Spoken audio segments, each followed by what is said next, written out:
Welcome back to another political breakfast here on WABE. We are so glad to have you here. We're so glad to be coming to you twice a week, and we have our loyal listeners, and we appreciate you always being here. Brian Robinson, our Republican strategist, of course, is here, and so is Tharon Johnson, our Democratic strategist. Our producer, Lily Oppenheimer, also here as well. It's been quite a week, but some interesting topics. We talked about the water situation, of course, the ongoing debate over Trump and the felony conviction. But here at home, Gabriel Sanchez, a 27-year-old Democratic socialist, won a really important primary here in Georgia, and a lot of people are talking about that as well. And Brian, I'm going to let you kick off the conversation because this is one that really piqued your interest. Well, first, let me say he beat a incumbent Democrat, Teri Anulewicz, and I would imagine Tharon probably shares my view. Terry's a really good member, someone that was well liked across the aisle and was an effective member even in the minority. So she's well liked, and so my heart goes out to her having lost this race. Like I said, liked by many Republicans, but this guy.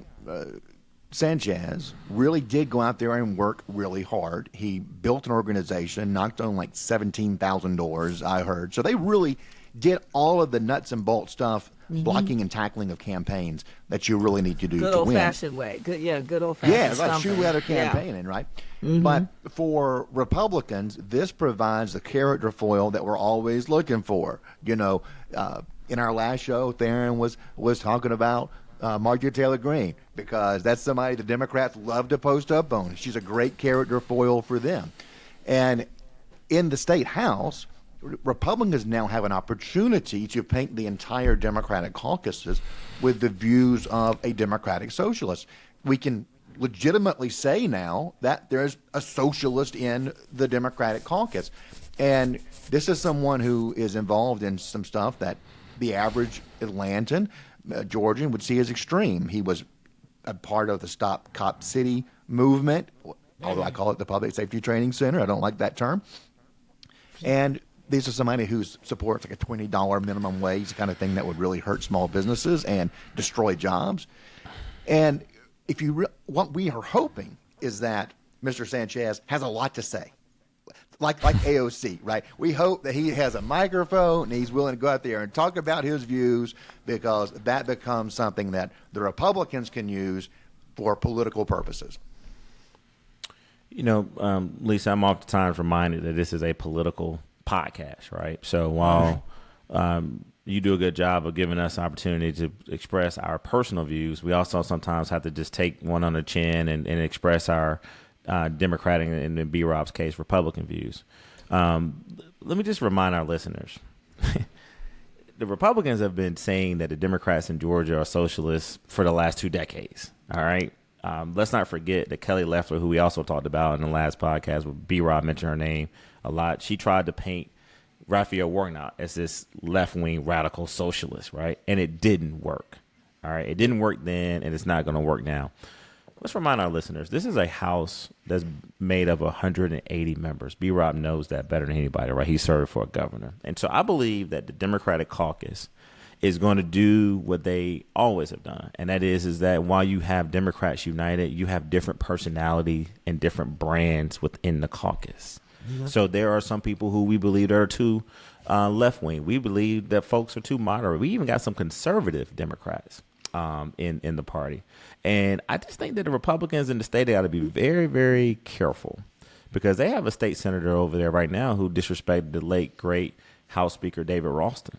And we highlight that guy, but then they criticize him and they say, hey, we don't agree with that statement, or we don't agree with that action. And I think that, look, we got to give this young man, Gabriel Sanchez, an opportunity to just even, get through his election and get into the caucus. Now, I agree with Big Rod. Teri Anulewicz is a dear friend, a huge fan of this podcast. Oh, yeah. We listened to her as well on her podcast, and she was the Democrat that we needed. And I've talked to her. I've expressed my concerns, and she's very, very eager to go on with her life. And I think that name and that person will reappear in Democratic politics sooner than you think. But there, B. Rob is right. Maybe you could assess what happened then, because Sanchez won in the heavily Democratic part of Cobb He did, County. and he knocked on 17,000. 17,000. Yeah. So what's happening here, Lisa, is that this gentleman knocked on a lot of doors, and he put out a lot of negative mail against Teri. A lot of negative pieces that was highlighted in our local paper here. Went after her husband pretty aggressively. He's an attorney who defended one of the faked electors or people who went down there and marched to that beating drum that Donald Trump that won Georgia, and so he capitalized on the spouse's profession and the spouse's affiliation with the Republican Party. He capitalized on the fact that he knocked on a lot of doors and just quite frankly ran a very, very negative campaign. And so, Teri is not one to make any excuses. I think she just wanted to make sure that she protected her reputation and name. It's not that she didn't work. I mean, this is a hardworking woman. The district, just decided to go for Mr. Sanchez. But I just want to go back to my theme that I think that these caucus members are going to wait and see how this new member conducts himself. He may go to the House and start pushing forth some stuff that Democrats agree with, and he may not. He may fall in line and be quiet for the first 2 years. But I just want to remind B-Rob that the Democratic Socialist organizations have supported Democrats in the past. I mean, our state senator, Nabila Islam of Gwinnett County, was endorsed by the Democratic Socialists of America, right? And so you didn't see Republicans running down there, and you didn't see Democrats like telling her she can't be a member of the party because of who she was endorsed by. And I believe that Mr. Sanchez is going to support a lot of things that Democrats support, like expanding abortion rights, affordable housing, broad access to health care. These are things that if you look on the website from the Democratic Socialist Organization, these are things that Democrats are aligned with. And so we got to be very careful to not allow to happen what B-Rob just explained. And that is the minute that this gentleman makes a vote or he says something that we don't agree with, don't attack him. Don't make him out to be this sort of outcast within the caucus. Because Republicans have got 5 or 6 of those over there, right? Two of whom, I think one of them just lost. And so, we can play that game about certain members within your caucus who decides to represent a certain sector of your party. But the upset was pretty interesting because it was the first time that a socialist, actually a person who campaigned and identifies himself as a socialist, that was elected to the party. But I don't want to dilute this gentleman's advocacy. I think he worked hard. He clearly ran on a message that the voters resonated with. I hate to see Teri go. I mean, she's one of my favorite elected officials, not just a state House Democrat. I mean, she's one of my favorite people in the world. But this is a wake-up call for our party, and we just got to figure out how we embrace it and don't allow the Republicans to automatically do what B-Rob is attempting to do now and just say, hey, oh, my God, the caucus is over because we have one member, guys, out of 180 members, one member who ran on the platform and we're not going to allow the Republican Party to say that we're all socialists. I'm not a socialist. I'm a pro-business, moderate Democrat, and I don't. And just because a person got elected in a Democratic primary, it doesn't change the party in Georgia just that quickly. Yeah, and he has to get past Diane Jackson in that's right. There's a Republican election. on the ballot. So, there's a Republican on the ballot. What does that race look like, Brian? Well, if Teri was still on the ballot, if she had won this nomination, Republicans would not have this race on their radar at all. She would be a safe incumbent there in a solidly Democratic district. This would be a good test case to see how much of a negative with a broader electorate that socialist tag is.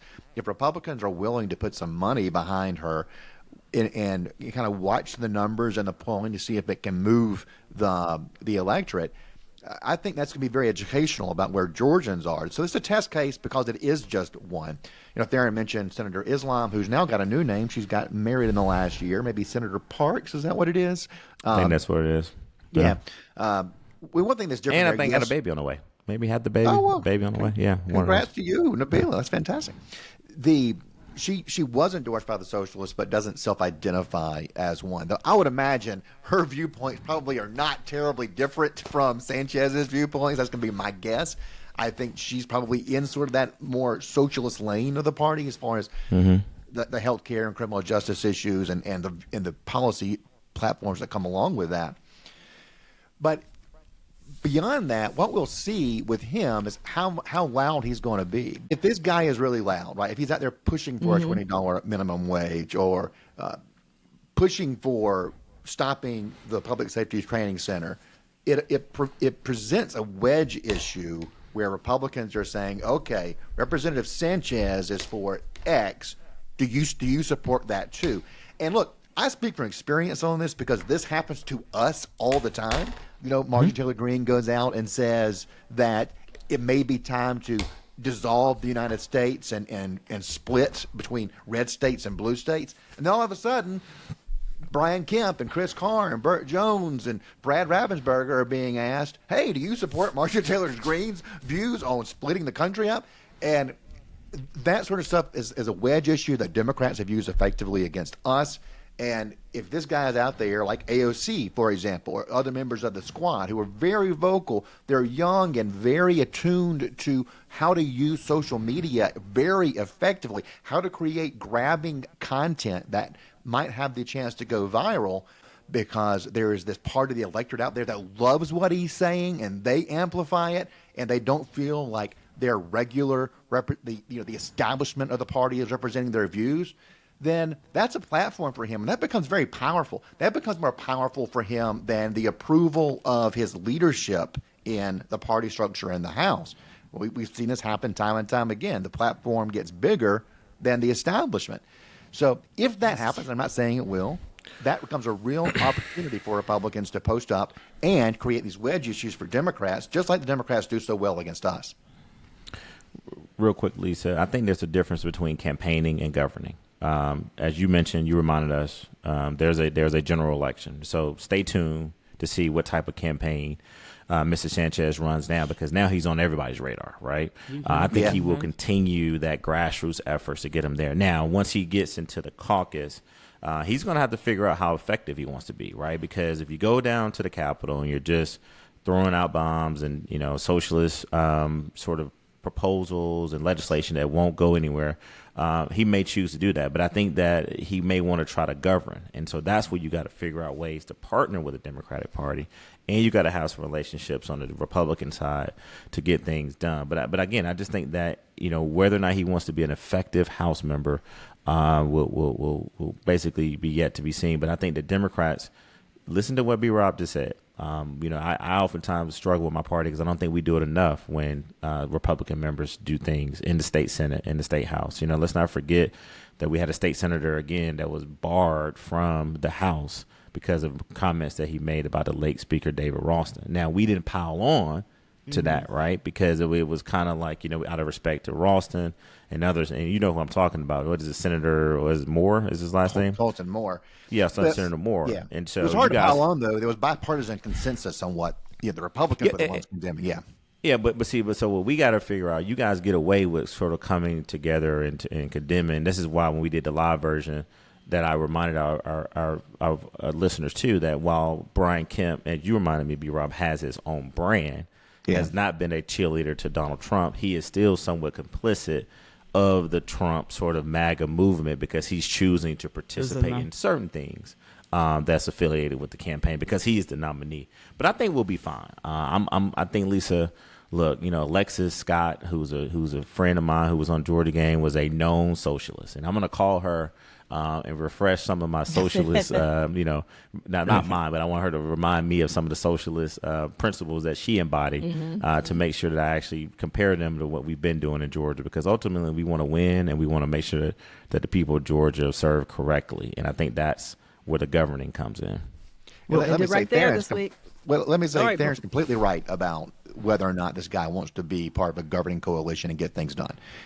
And while I, as a Republican, would love to be able to have these wedge issues and for him to be kind of a nut that we can post up on, I do, on a much broader picture, I do not want the congressionalization of the General Assembly, where members of the General Assembly do choose their own star power over moving the ball forward on policy. The Democrats and Republicans in Georgia actually work together very closely. Most things that pass in the General Assembly are bipartisan. And that gives Democrats a voice in the General Assembly, even though it's a complete majority rule body. And that is something that has benefited all Georgians in all regions of the state, that we have this collegiality that still exists between the Republicans and the Democrats. I fear that one day that rot, that venom that has infected Congress could very well make its way down to the Gold Dome, just because there's these personal incentives for these members to do that. But Georgia will be worse off if that's what happens. And this is true. This is not, I'm speaking far beyond Mr. Sanchez, because the Democrats have their chances to do this to Republicans as well. But we need to keep this bipartisan consensus on as many issues as possible, because it's what's best. That's what's best for the state. All right, Brian and Tharon having the last word there. Thanks, guys. We'll do it again next week. Hope you all have a great weekend, and hope everybody in Atlanta has water this weekend, right? It's under control. Right. Our guy Andre, he's got a plan. Got it. Yeah, he does. He does. So when I'm handing out water in the voting lines illegally in Atlanta, I'll be sure to boil it first.